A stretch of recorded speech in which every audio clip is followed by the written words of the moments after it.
So friends, बिना किसी देरी के शुरू करते हैं आज की story. Yesterday I was sitting on the sofa reading a book. कल मैं सोफे पर बैठा किताब पढ़ रहा था। व्हेन माई फोन रैंग, जब मेरा फोन बजा। तो देखो इसे हम इंग्लिश में किस तरीके से बोल रहे हैं। Yesterday I was sitting on the sofa, कल मैं सोफे पर बैठा रीडिंग अ बुक, किताब पढ़ रहा था। व्हेन माई फोन रैंग, जब मेरा फोन बजा। आई चेक्ड, यानी मैंने फोन उठा के चेक किया। I checked and so that my friend was calling, मैंने चेक किया और देखा कि मेरा दोस्त कॉल कर रहा है। कैसे बोल रहे हैं हम इंग्लिश में? हम कह रहे हैं कि I checked and so that my friend was calling, मैंने चेक किया और देखा कि मेरा दोस्त फोन कर रहा है। यहाँ है भले ही आ रहा हो, लेकिन वॉज कॉलिंग ही आएगा क्योंकि हम पास्ट में बात कर रहे हैं। As soon as I answered, जैसे ही मैंने आंसर दिया, यानी फोन उठा के हेलो कहा, आंसर दिया फोन का। As soon as I answered, जैसे ही मैंने आंसर दिया, he told me to come to his house, उसने मुझसे अपने घर आने को कहा। He told me to come to his house, उसने मुझसे अपने घर आने को कहा क्विकली, जल्दी से। And that he couldn't explain why over the phone, और उसने कहा कि वो फोन पर नहीं बता सकता क्यों। तो यहाँ पर ये बताया जा रहा है कि as soon as I answered, जैसे ही मैंने आंसर किया, फोन उठाया, he told me to come to his house, उसने मुझे अपने घर आने को कहा क्विकली, जल्दी से। And that he couldn't explain why over the phone, और वो फोन पर नहीं बता सकता क्यों। आई पैनिक्ड, मैं घबरा गया।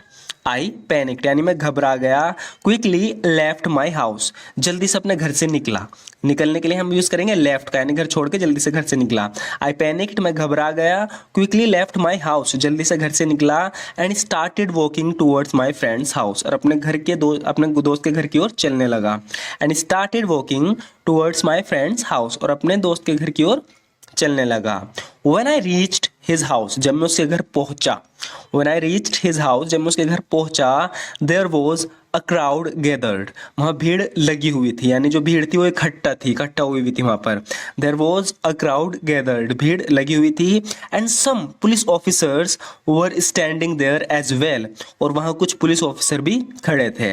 And some police officers were standing there as well, तो यहाँ बताया जा रहा है कि when I reached his house, there was a crowd gathered, जब मैं उसके घर पहुंचा तो भीड़ लगी हुई थी। And some police officers were standing there as well, और कुछ पुलिस ऑफिसर भी वहां खड़े थे। Police weren't letting anyone in the house, police घर में किसी को नहीं जाने दे रही थी।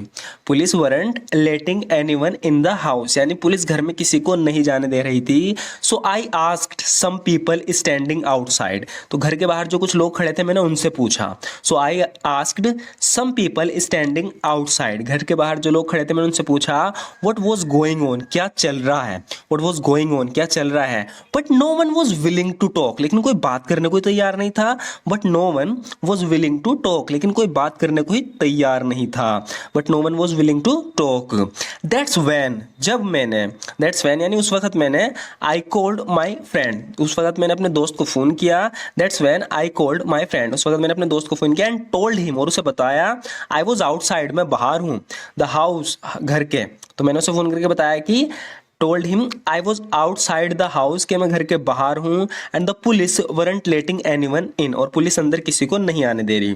he said to wait outside, उसने कहा कि बाहर इंतजार कर। he was coming, वो आ रहा है। he was coming, was का यूज होगा, है इसका नहीं होगा। हिंदी में हम इस तरीके से पास्ट की बात को में भी है लगा देते हैं, लेकिन इंग्लिश में था ही लगेगा यहाँ पर। he said wait outside, उसने कहा घर के बाहर इंतजार कर। he was coming, वो आ रहा है। आई was wondering what was going on, मैं सोच रहा था खड़ा हुआ कि क्या चल रहा है। आई वॉज वंडरिंग यानी मैं वंडर कर रहा था, सोच रहा था, आश्चर्य में था। I was wondering what was going on, मैं सोच रहा था कि क्या चल रहा है। Why so many police were there, वहाँ इतनी पुलिस क्यों थी। Why so many police were there. When my friend arrived, जब मेरा दोस्त पहुंचा मेरे पास। When my friend arrived and told me, उसने मुझे बताया दैट लास्ट नाइट, यानी कि रात के समय, कल रात के समय, some people had broken into the house, कुछ लोग घर में घुस गए थे। तो यहाँ पर यूज हुई है ब्रेक इनटू फ्रेजल वर्ब। इसका तब यूज होता है कि जब कोई तुम्हारे घर में या किसी घर में चोरी के इरादे से घुसता है चोरी करने के लिए, तो उसके लिए हम ब्रेक इनटू का यूज करते हैं। तो मेरा दोस्त आया एंड टोल्ड मी, और उसने बताया कि दैट लास्ट नाइट, के कल रात, some people had broken into the house, कुछ लोग घर में घुस गए थे with the intention of stealing, चोरी करने के इरादे से। With the intention of stealing यानी चोरी करने के इरादे से। But my dad woke up, लेकिन मेरे पिताजी तो थे वो उठ गए, but my dad woke up, लेकिन मेरे डैड उठ गए and caught one of the thieves, और उनमें से एक थीव को पकड़ लिया, एक चोर को पकड़ लिया। But my dad woke up, लेकिन मेरे पिता उठ गए and caught one of the thieves, और एक चोर को पकड़ लिया। The commotion woke up the neighbours, यानी जो शोर उठा, हल्ला गुल्ला उठा चोर को पकड़ने के चक्कर में घर में, तो शोर उठा जिससे पड़ोसी भी जाग गए। तो यहाँ पर कमोशन का मतलब होता है हल्ला गुल्ला, शोर। तो यहाँ पर बताया जा रहा है कि the commotion woke up the neighbours, जो शोर ने है ना पड़ोसियों को जगा दिया, हल्ले गुल्ले ने पड़ोसियों को जगा दिया। The commotion woke up the neighbours and they all came, और वे सब आ गए, and beat up the thief, और चोर को मारा सो बैडली, इतनी बुरी तरीके से, दैट ही बिकेम अनकॉन्शियस, कि वो बेहोश हो गया। तो यहाँ पर ये बताया जा रहा है कि the commotion woke up the neighbours, शोर ने पड़ोसियों को जगा दिया, एंड दे ऑल कैम, और वे सब आ गए, and beat up the thief so badly, और चोर को इतना बुरा मारा, दैट ही बिकेम अनकॉन्शियस, कि वो बेहोश हो गया।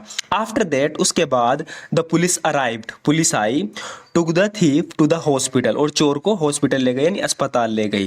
And now they are questioning us, अब वो हमसे क्वेश्चन कर रही हैं, यानी सवाल जवाब कर रहे हैं। तो यहाँ पर ये बताया जा रहा है कि after that the police arrived, took the thief to the hospital, and now they are questioning अस।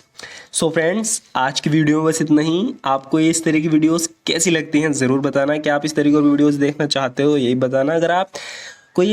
अगर लगता है कि इन वीडियो से तुम्हारी इंग्लिश इंप्रूव हो रही है, तो तब जाकर हमारे चैनल को सब्सक्राइब भी कर लेना, अगर आपने नहीं किया। वीडियो अच्छी लगे तो लाइक जरूर कर देना। Thank you so much for watching this video friends.